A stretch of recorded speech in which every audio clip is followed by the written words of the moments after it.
विपिन ने बहुत देर तक सोचा। उसे समझ नहीं आया कि चीजें ऐसी क्यों थीं।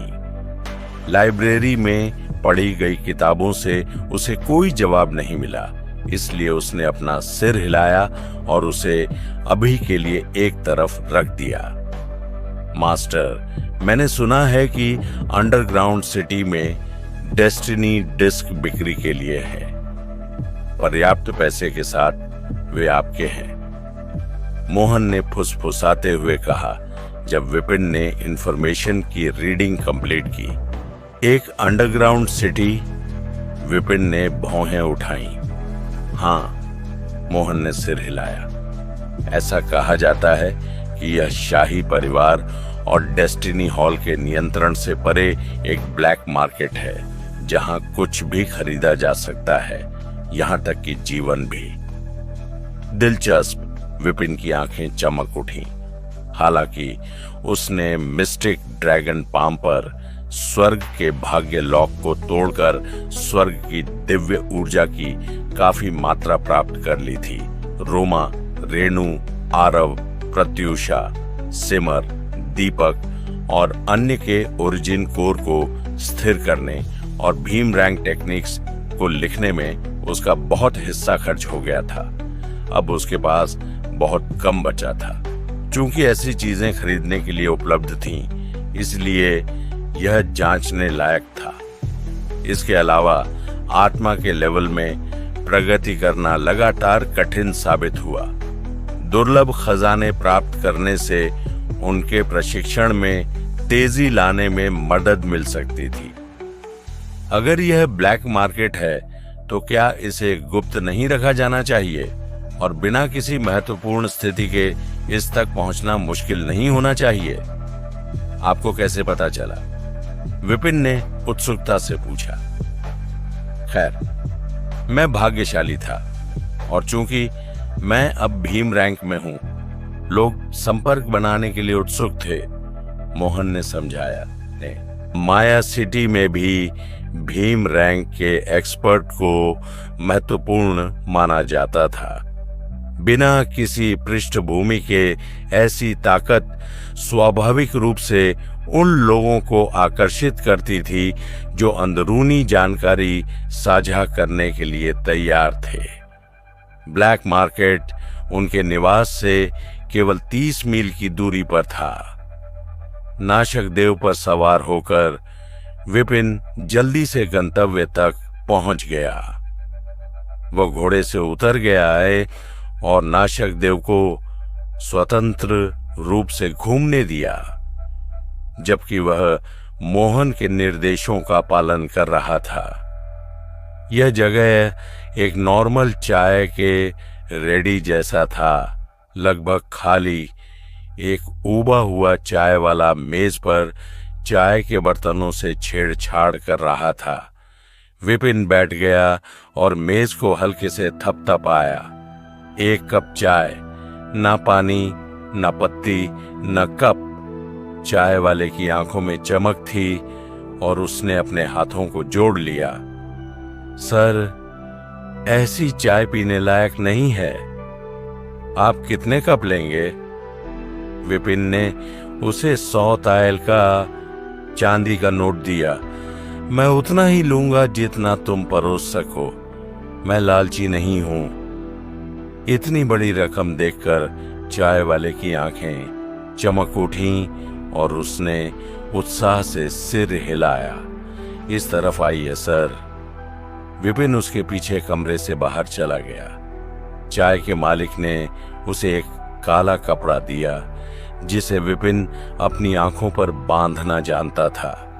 वह एक गाड़ी में सवार हुआ जो एक छोटी नाव में स्थानांतरित होने से पहले एक घुमावदार आधे घंटे का रास्ता तय करती थी। कुछ देर तक बहने के बाद कपड़ा हटाने पर आखिरकार रोशनी लौट आई। हम पहुंच गए हैं सर। विपिन ने खुद को एक विशाल अंडरग्राउंड गुफा में पाया। लकड़ी के पुलों के नीचे एक अंधेरी नदी बह रही थी जो पत्थर की दीवारों में खुदी हुई लंबी गलियारे बना रही थी। जहां दोनों तरफ दुकानें लगी हुई थीं, जो चमकीली रोशनी से जगमगा रही थीं और चहल पहल से भरी हुई थीं। काफी कमाल का है, हा हा हा हा। इतनी जटिल यात्रा के बाद उसे इतने सारे लोगों की उम्मीद नहीं थी। उस इलाके में कम से कम कई 100 लोग थे, जिससे वह हैरान रह गया। इस तरफ सर चाय वाला उसे लकड़ी के गलियारे से होते हुए ले गया। ये दुकानें ऐसी वस्तुओं से भरी हुई थीं जो बाहरी दुनिया में निषिद्ध थीं या जिन्हें पाना कठिन था। विपिन के पास से गुजरते समय एक दुकानदार ने मुस्कुराते हुए कहा, पर्पल जेट बाम के आखिरी 2 डिब्बे। अस्थमा, बेचैनी, अंदरूनी आग से होने वाली चोटों और पुरुषों की गुप्त रोग के लिए बढ़िया। उत्सुकतावश विपिन ने हल्के से बाम को छुआ, जिससे स्वर्ग की लाइब्रेरी में एक बुक बन गई। बैंगनी जेड बाम एक अजन्मे बच्चे को काटकर और आइस लीफ घास, इल्यूजन फायर फ्रूट और ओरिजिन बीस्ट रक्त के साथ मिलाकर बनाया जाता है, फिर एक लौ पर जमाया जाता है। विपिन की पुतलियां सदमे से सिकुड़ गईं। अजन्मा बच्चा का इस्तेमाल बाम बनाने में करना, यह मानव जीवन को मात्र सामग्री के रूप में देखना था। इससे पहले कि वह संभल पाता, एक और दुकानदार चिल्लाया, बिक्री के लिए बॉडी खाने वाले कीड़े। वे गुदा के माध्यम से पीड़ितों में घुस जाते हैं, आंतों और अंगों को खाते हुए एक संवेदनाहारी छोड़ते हैं, जिससे उन्हें तब तक पता नहीं चलता जब तक कि बहुत देर न हो जाए।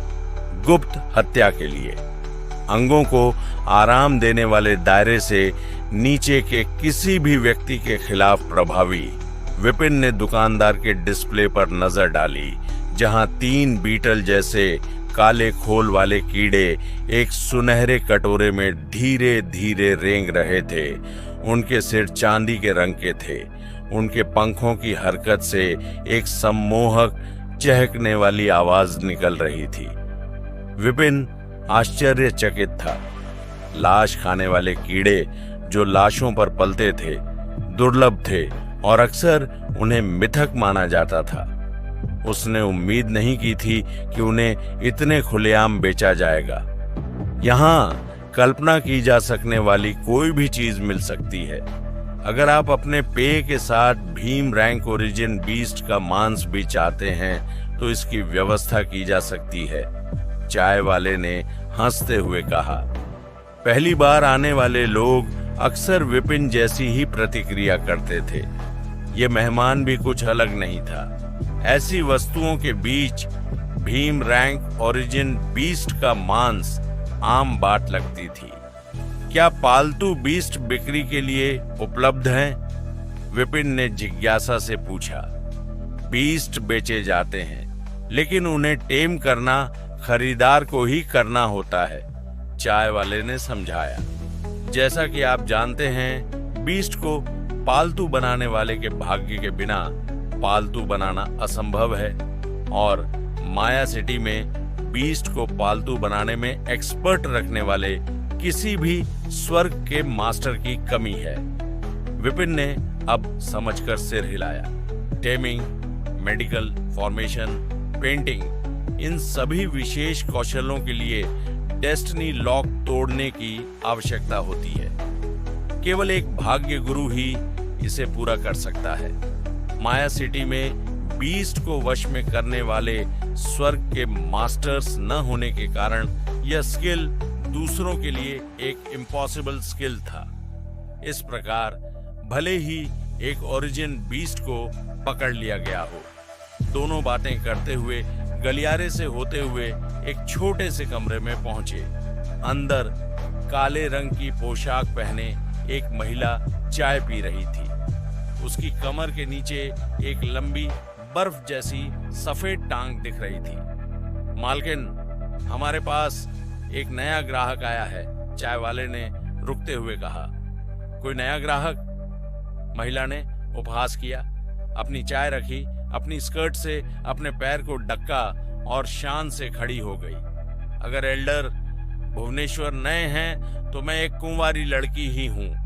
एल्डर भुवनेश्वर? चाय वाले की आंखें चौड़ी हो गईं। महिला ने सिर हिलाया। हाँ, यह डेस्टिनी हॉल से एल्डर भुवनेश्वर है, जो कुछ ही दिनों में वाइस हॉल मास्टर बन जाएगा। अगर कुछ भी गलत नहीं हुआ तो माफी चाहता हूं एल्डर भुवनेश्वर, मैं आपको पहचानने में असफल रहा। चाय वाला शर्मिंदा होकर पीछे हट गया। उसे अनदेखा करते हुए विपिन ने दिलचस्पी से उस महिला का अध्ययन किया।